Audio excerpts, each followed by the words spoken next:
Hi everybody, welcome back to my channel. We're up to subscription number 3 for this month of May, and I think I will do a short video because it's a short package I got today for the Build Your 1966 classic TV series Batmobile starring Adam West and Burt Wolf. Let's do a quick opening of what we got this month. This month we only get 3 stages. We got 6, 7, and 8. Let's get these out and get this out of the way, and we'll get going. So what do we have here? We'll start with stage 6, of course. That's the next stage in our progression of this Build the 1966 Batmobile. This month's magazine looks like so. Every month or every stage, they give you a rundown of the TV series episodes in order. So this is stage 6, and they talk a little bit about episode 6, season 1. Nice reading here. We'll go through it, and then it gives you some background and some extra knowledge on the progression of Batman over the years, touching on certain comic books and certain topics of the past. It's pretty neat. I wish I had collected these really old comics. That would be so nice to see the original storyline before they ever got into making these big blockbuster movies. Okay, the car parts for today. We got a slip yoke gearbox house doing the oil paint. We got a gearbox bracket, and we got a bunch of screws and parts. Open this up and get going. All right, this gearbox, it's metal, so it's nice and sturdy. There's the other half. We have some more screws. We have a C and AM screw, and then we have a bunch of little parts and pieces. Be careful, don't lose any. Looks like these are your slip yoke, and then this is the part that probably turns the gearbox, not the gearbox, but the drive shaft. And we have an oil pan. Looks like that. Alrighty, first step is we're taking the oil pan. It's looking like so, and we take our we have our oil pan and the oil pan bracket. Looks like it's not completely in hand. It's you got a smaller section up here, and then a bigger section down here of the oil pan, and then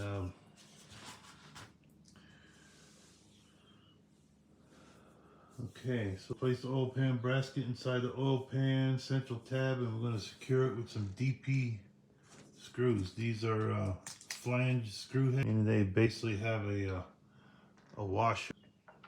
It's made like with a washer already attached, and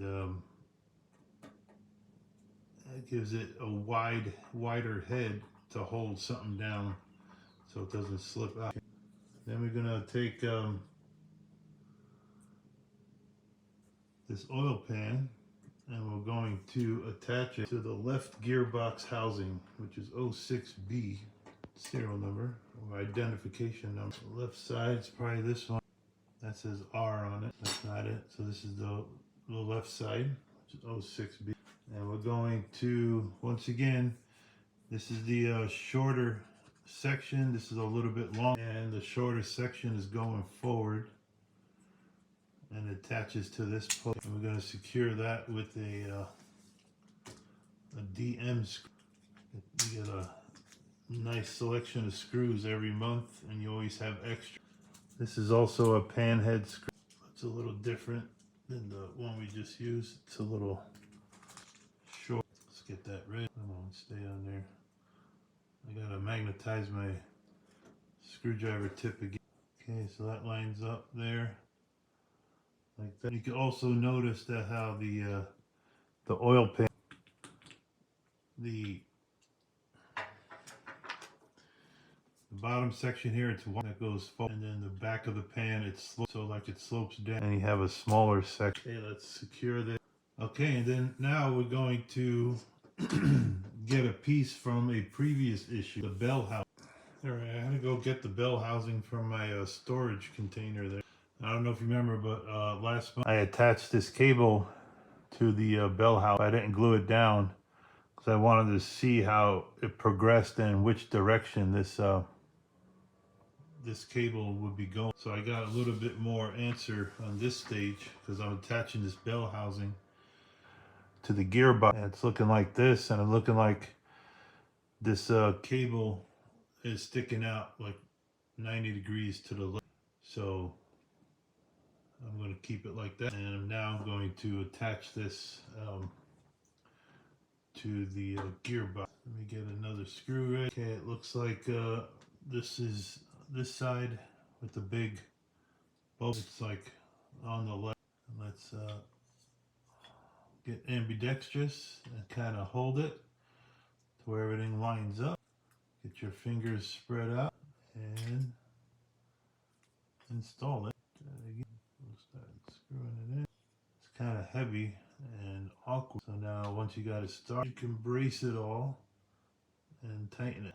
Perfect. So there we have the bell housing on the gearbox. And now before we proceed, we got our slip yoke. It's going to go attach here. And then let's get some screws ready. We got some CM screws ready. But now we're going to assemble the other half of the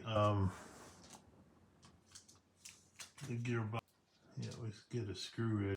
You don't have to keep picking up and stop. Alright, so we got that slip yoke in there, and I'm sure it turned. Oh, it appears to be turned. It's not actually going to drive any. But let's secure it with some CM screws. Get that started. Get the other one. I like how this is so detailed. Just looking at every little bit, every little function detail on the real thing is displayed here in miniature on this model. Alright, those are nice and secure. Gearbox is looking like that. I think we have one more part left here, which is our the gearbox bracket. And I guess this piece is what is securing it to the chassis. So we're flipping this over and we're going to attach it here. Let's do that. Let's set this down, put this here, and get one of these start pressure there. Let's get the other side. Alright, secure that, and that'll finish this stage. And we'll go off to stage 7 right after that. Okay, there is the gearbox. All welcome back. We're at issue 7. Looks like this. This is your magazine. We got episode 7, season 1. Looks like Batman meets Mr. Freeze in this episode. And then we have the history of Batman and some other articles. And then we get to our car part. Okay, in this stage, we're going to start working on the right side of the engine, in the assembly of the distributor. Okay, so the engine block comes in 2 pieces. Here is the right side engine block. It's a little bit smaller, I think, than the Dodge Charger one. If you've been following the Dodge Charger, but similar in style. First thing we're going to do is one thing I want to point out to anyone who's thinking about building. With this new 1966 Batmobile from Fanhome, they've taken their instructions even a step further. Here, let me point out some details. They're going to show you the area of the car that you're working on, or the model you built. And then now they've gone so far as to color code, okay, what you're actually working on. The yellow parts are the new parts you're installing, and the red parts are your hard, okay? And then the gray part is the parts that you just finished in the previous step. So here we go, move on. So now we have the distributor and the cap set. So now it goes gray in this section, and then they want us to put the plugs on. Okay, now they're yellow, and so on and so forth. Then also they label very well the identification number for the, like we got here, 07 Alpha, 07 Charlie. And then they also label the screws very well. So they're telling you AM screws over here, and G, and so forth. And then the little baggies are labeled so you don't grab the wrong one. So here we have AM. So these are the AM screws that are in. So first thing we're going to do is take the connector engine bracket and we are going to connect right engine connector. Basically, I guess it's the engine. It's going to go right there. We're going to secure it with the AM screw. So we have a little post to line up, and then we have a hole. So we're going to line up the hole, and then you would think it's going to go through here, but it's not. It's going to go through a little hole on the left that's kind of like hidden. Let's secure this. The engine block is metal, and all these attaching accessory parts, they're all plastic, but it's durable plastic. Okay, so now we could take this assembly bracket here, and we're going to attach it to the engine block through the end. So this post is to line up with the hole here on the engine block, and it appears now that it's connected here with the false screws, but it's not. It is hidden back here. Let's get that secure. Now we're going to move on to the distributor. Yeah, maybe one more turn out of this. Okay. Let's set that aside. So here we are with our distributor, and we're going to put this center piece through here. And it looks like it doesn't ask for any glue, so maybe it just fits through by holds in there by friction. Let's get that lined up. I don't want you to poke your finger. You got all these pointy distributor points sticking up there. So just push it down, and it's staying in there. So that's not coming anywhere with my screwdriver. And so now all of these little spark plug caps were on a tree, and I pulled them off previously, and we're just going to push 9 of them onto this distributor assembly. Once again, it does not call for glue. They just fit on there very nice and snug. I don't know if you could hear that going in, but it makes that sound. That way you know it's on there nice and firm. It's not going to pop off or fall off later on and you'll lose. Let's keep going all the way around. What we're going to do, we're going to get them all started. They're so tiny. If you have small hands, work out better. Then turn it over, push down without bending anything. I start using my tweezer. That's not going to work. Let's not hold on to that very well. Okay, gentle press and seat them all. There we go. So that's that. Next up, we're going to take the vacuum advance unit and push it into the side of the distributor. You will note that the hole is not a circle, and neither is this post. It's like shaped like a D, so make sure that's lined up properly so it'll fit through. And this is going on fairly tight fit. There we go. No need for glue on that as well. And now we're going to take this engine block, and we're going to secure the shaft to the engine block using a TP screw. Let's get one of those right. Now it says to install the distributor onto the shaft after that, but I'm going to do it now just so I don't have to deal with trying to try to avoid breaking it here. This has a like a little point here. Make sure that lined up properly on your you have that fit in the groove just like that. Let's start securing this. Just gotta try something that's gonna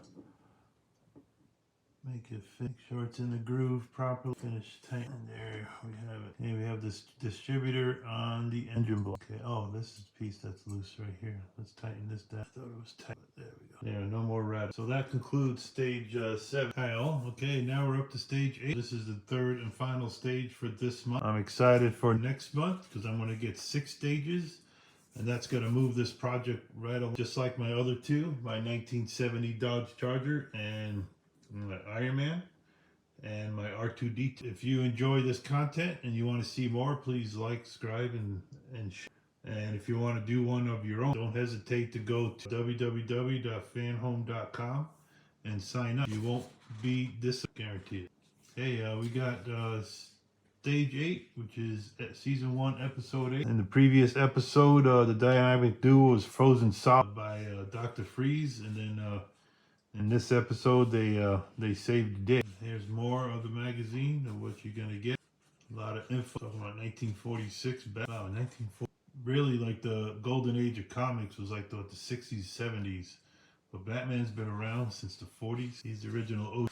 All right, here we go. Now we're going to assemble and work on the oil pan for the engine. We did the oil pan for the gearbox earlier, as you've seen in the first stage we did this month. But now we're working on the oil pan for the engine. And you gotta, this is a weird looking shape oil pan. You gotta remember that this Batmobile came from the concept car, the Futura, and so it's going to have some like wild looking parts and pieces that, you know, will give it like pizzazz and, you know, catch someone's eye. But if it actually ever made it into production, they probably would have went back to the drawing board and used tried and true parts, and you wouldn't exactly get the same car as the concept car, you know, because maybe a lot of these parts and stuff on this car for the concept phase, you know, it was like I said, just for looks, and it probably wasn't fully developed or tried and tested. That's just my opinion, and that's how I feel, like how things work in the auto industry. Because if you look at cars of today and look at cars of 10 years ago, I mean, they all have the same dashboard switches and lights and gauges and you name it. They just keep recycling the same parts over and over, and then just kind of like making the exterior with some slight changes in the body lines to make it look like a new car. But if you inspect it, you're like, this is the same car as last year. This is the same car as 5 years ago. So why are they charging so much money? Good question, right? If it's the same. All right, so we're doing the oil pan. So the oil pan bottom looks like that. It's a weird shaped looking oil pan. We're used to oil pans that look like that, you know. Okay, and now we're gonna take out, ready to go. Looking for, is this the piece I'm looking for? I think so, yeah. Okay, this is the oil pan hose bracket, and we're going to install the hose on it. So like I told you, some other issue, you line up the hole with the post and just kind of like move it in a circle, and it runs down all the way down. No glue needed for that. Okay, now we're going to push this hose bracket onto the side of the oil pan. So hopefully it fits tight enough that I won't have to add glue. You heard that snap? That's good. Got a good solid fit right there, and that shouldn't fall off. And now finally we're going to close up everything with installing this oil pan top. So you fit these posts together. We have kind of an overhang here, but according to the instructions, there's two posts that are facing on the other side. There are no posts as such. We're going to secure it with some AP screws. Let's get that going. Here's one. What do you guys do to remagnetize your screw tip?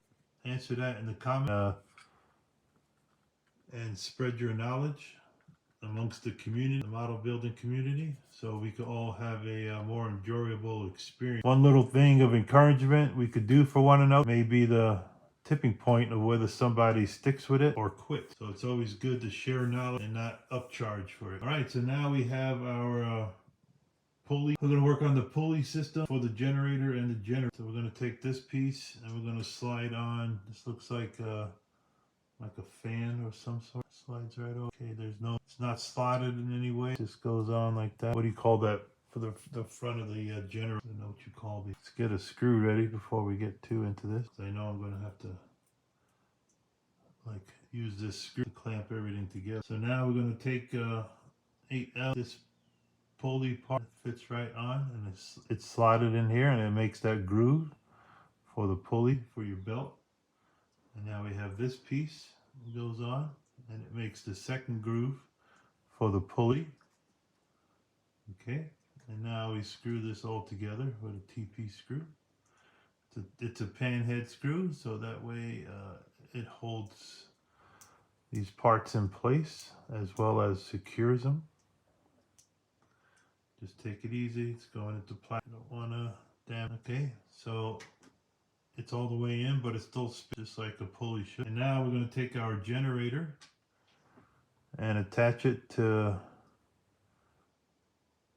here. Oh, on this side. We flip it over, and it goes in here. And we need another TP screw, and the screw goes inside the generator and secures it to the pulley. Do that one more time. It looks like going on this side, and this piece here, it looks like it's off to the left. So that's what we're going to do, is shine some light down in there. Let's get it secure. And now we're going to cap it off with the generator rear cover. Let's move this to the left like the picture shows. Let's do one final torque. Alright, and now we cap it. They say cap it off with the rear cover. Hopefully that's a tight enough fit, and we won't need glue. Let's see. Yep, sure is. Okay. Alright, so now let's move on. We're going to take our engine block from last issue, and we're going to install it onto the engine block. Here we have the post, but it has a little tooth sticking out, and that lines up with this hole and this groove here. And we're going to secure it from the inside with one last TP screw. Get it ready and install it. Okay, got it steady. Let's hopefully we get it in there. I hit my finger and came off. Let's try that again. This cover's not all the way. Let's see. It disappears that way. So let's get this on here again. So let's move my thumb out of the way, get some light down in there. See that? My tips are not magnetized that much anymore. Keeps falling off. But we are going to survive and be victorious here. Let's try and tighten this down. It's acting very strange. I don't know why. Hope it's not dead. Okay, I got it like tightened up as much as I could without damaging it. But if it causes an issue in the future, I can always remove it and then glue it in place and then screw it in again, and that'll secure it. But right now it feels secure enough. Everything feels secure of what we did this week or this issue, and we'll continue on next month. So stand by for next month's issue. We have one extra part. It was not needed for this issue. It's for something later. Okay, guys, thanks again. We'll see you.